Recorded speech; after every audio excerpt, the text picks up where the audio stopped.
Alright, 2020 Big Rig Group build. This is my first update. So I've got the International 4300 Transtar Eagle.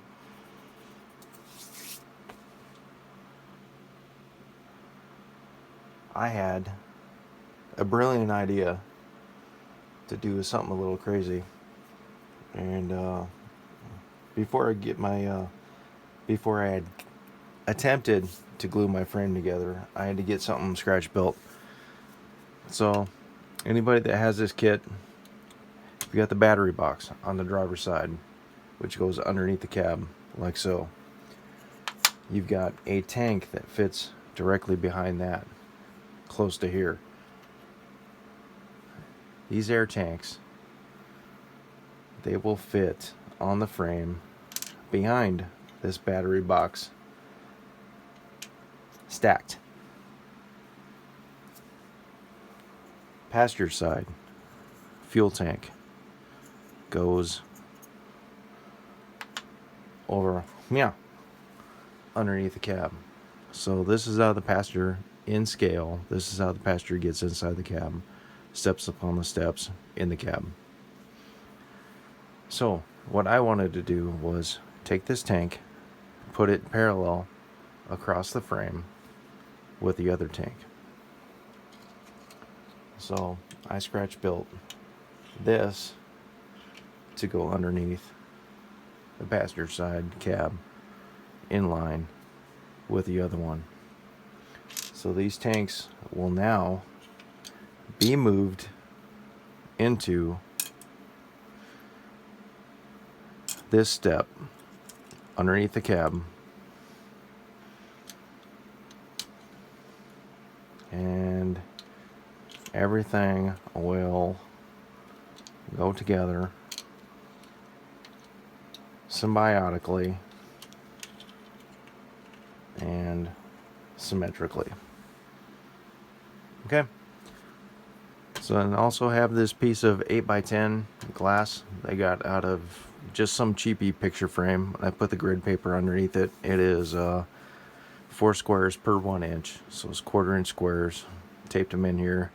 You can see the border is quite a bit darker. It's dramatically. It's from the adhesive on the tape underneath. It's finally bleeding through the tape. This is what I use to put my frames together, and it works pretty good. I have these small pieces of aluminum. They're 3/4 by 3/4 by 1/16 aluminum. So I line these up with the lines and put them where I can on these frames, because some of these frames have bolt detail that's sticking out on both sides. So if you want to put these up against the frame really tight, you got to squeeze them in between the bolt detail, which is what I have here. So I've got this one up on the forward side. I've got this little itty bitty guy on the back side back here. So this frame right now is curing up. I've got the front cross member underneath the engine. I've got the mid body, which is the cap support right here. I've got this forward side of the fifth wheel frame support. I've got the frame support that actually holds, what are they called?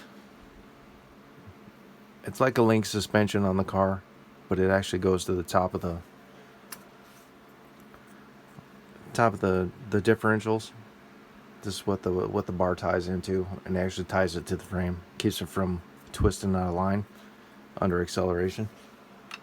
So I've got that one here, and then I also have the one on the very end. So I've got 1, 2, 3, 4, 5, and I also have the radiator in the front, just to keep everything sucked in where it's going to want to be when everything's dried, just to try to keep this as straight as possible. That's how I do it. If somebody else does it a different way, then that's cool. But this is just how I do it. And I also get it pushed down to the glass so everything's tried to flat. The rails are somewhat in line here. I take this piece, and it is square across the backside. It's flat. So the only other variable right now in here It's because I don't have this front end tied in. Is these points for the hood when they tip up. So that's just how I do it. That might help somebody else out. If you guys have a better system, keep rolling with it. But this is just how I do it. So that's my update. I'm not going to touch this until it's all cured up. And then we'll go from there. All right, guys. Have a great Easter. We'll talk to you later.